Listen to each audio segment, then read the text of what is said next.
South ఇండియాలోనే biggest sorry store మన Varahi silks మన విజయవాడ ఎంజీ రోడ్ లో డిసెంబర్ 4వ తారీఖున ఘన ప్రారంభం.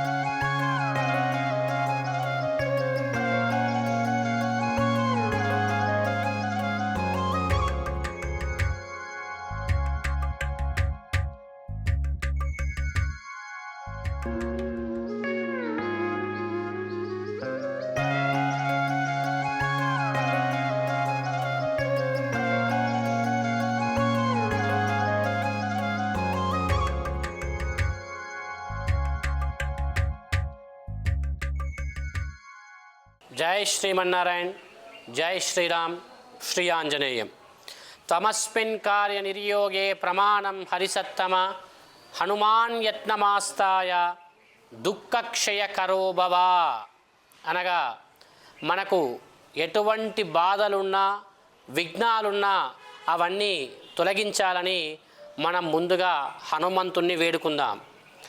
మన నందీనగర్ స్వయంభూ ఆంజనేయ స్వామి వారి దేవాలయంలో మార్గశిర మాస మంగళవార అలంకారాలు చాలా విశేషంగా జరుగుతాయని మన భక్త బంధువులందరికీ కూడా తెలుసు. ఇది మార్గశిర మాసంలో వచ్చే 2వ మంగళవారం. ఈరోజు స్వామివారికి ముఖ్యంగా కమలాలతో సంత్రాలతో అలంకరణ కార్యక్రమం జరిగింది. మరి ఈ ఆంజనేయ స్వామి వారికి ఈ సంత్రాలతో లేదా కమలాలతో అలంకరణ చేస్తే మనకు ఏమి ఫలితం కలుగుతుంది అనేది మన పురాణాల్లో కొన్ని చెప్పబడ్డాయి. ముఖ్యంగా మనం చేసే పనుల్లో కొన్ని ఆటంకాలున్నా, మనం చేసే పనుల్లో కొంచెం జాప్యం ఉన్నా, కొంతమందికి ఎన్ని పనులు చేసినా అన్ని పనుల్లో ఆటంకాలు జరుగుతూ ఉంటాయి. అటువంటి సమయంలో స్వామివారికి కమలాలతో అర్చన చేసినా, కమలాలతో అలంకరించినా కూడా అట్టి పనులు అన్నీ కూడా సక్రమంగా జరుగుతాయని చెప్పి మనకు వేదాలు చెబుతున్నాయి. కాబట్టి అందుమూలంగా మనం స్వామివారికి ఈ 2వ మంగళవారం సంత్రాలతో అలంకరణం చేయడం జరిగింది. తర్వాత 3వ మంగళవారం ద్రాక్ష పండ్లతోని అంగూర పండ్లతోని అలంకారం ఉంటుంది.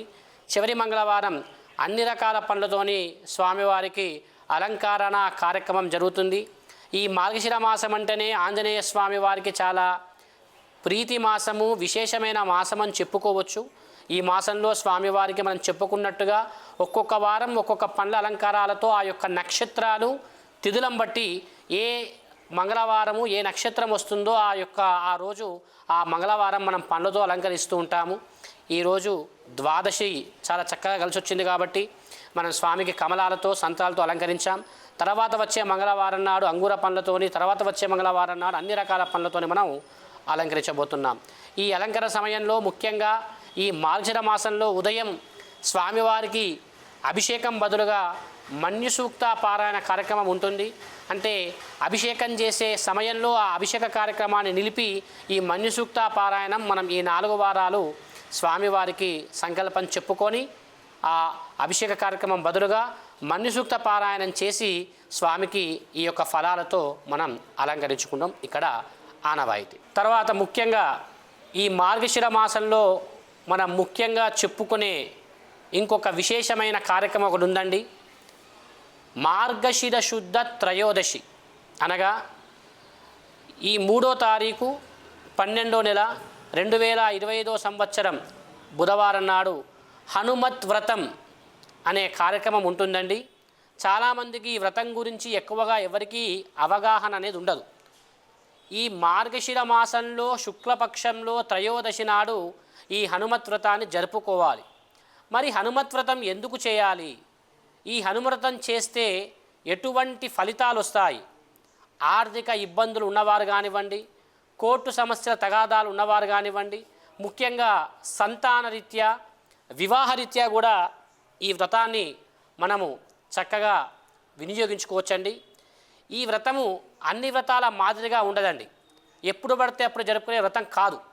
హనుమత్ వ్రతం అనేది సంవత్సరానికి ఒక్కసారి మాత్రమే ఈ వ్రతం చేసుకోవాలి. ఈ వ్రతము మార్గశిర శుద్ధ త్రయోదశి నాడు వస్తుంది, అనగా రేపే 3వ తారీఖు 12వ నెల. ఈ మాసంలో మనకు 3వ తారీఖు వచ్చింది ఈ సంవత్సరంలో.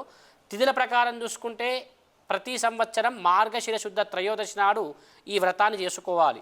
మరి ఈ వ్రతం యొక్క విశిష్టత ఏంటంటే, ముఖ్యంగా హనుమంతుల వారు సీతమ్మ వారిని గాలించడం కోసం లంకానగరంలో కాలు పెడతాడు. మొట్టమొదటిసారిగా సీతమ్మ వారి దర్శనం చేసుకున్నది ఈరోజే అని మన కొన్ని పురాణాలు చెప్తున్నాయి. అంటే లంకలో సీతమ్మ వారిని దర్శించిన రోజు, సీతమ్మ వారిని చూసిన రోజు ఈ మార్గశిర శుద్ధ త్రయోదశి. మన కొన్ని పురాణాలు ఏం చెప్తున్నాయంటే, ఇంకా కొన్ని పురాణాలు ఏ విధంగా చెప్తున్నాయంటే, సీతమ్మ వారి జాడ ఆలస్యం బాగా అవడం వల్ల సాక్షాత్తు రామచంద్రస్వామితో ఈ వ్రతము జాంబవంతుడు చేయించాడని చెప్పి, ఈ హనుమతం చేయించాడని చెప్పి మన కొన్ని పురాణాలు చెప్తున్నాయి. అలానే మహాభారతంలో ద్రౌపదితోటి సాక్షాత్తు శ్రీకృష్ణ పరమాత్ముడే ఈ వ్రతం చేయించాడు అని మరికొన్ని పురాణాలు చెప్తాయి. చాలా విశేషమైన వ్రతము, విశిష్టమైన వ్రతము, చాలా మహిమాన్వితమైన వ్రతము ఈ హనుమత్ వ్రతం అని చెప్పుకోవచ్చు. ఈ వ్రతము ముఖ్యంగా 13 తోరాలతో కూడుకున్న వ్రతం అండి. అనగా వ్రతంలో కూర్చుకున్న దంపతులు 13 తోరాలు 13 ముళ్ళు వేసుకునే కథ ఇది. చాలా చక్కగా ఉంటుంది. మనము సత్యనారాయణ స్వామి వ్రతం ఎలా అయితే ఉంటుందో, వెంకటేశ్వర స్వామి వ్రతం ఎలా అయితే ఉంటుందో, హనుమ వ్రతం కూడా చాలా విశేషమైనదని చెప్పుకోవచ్చు.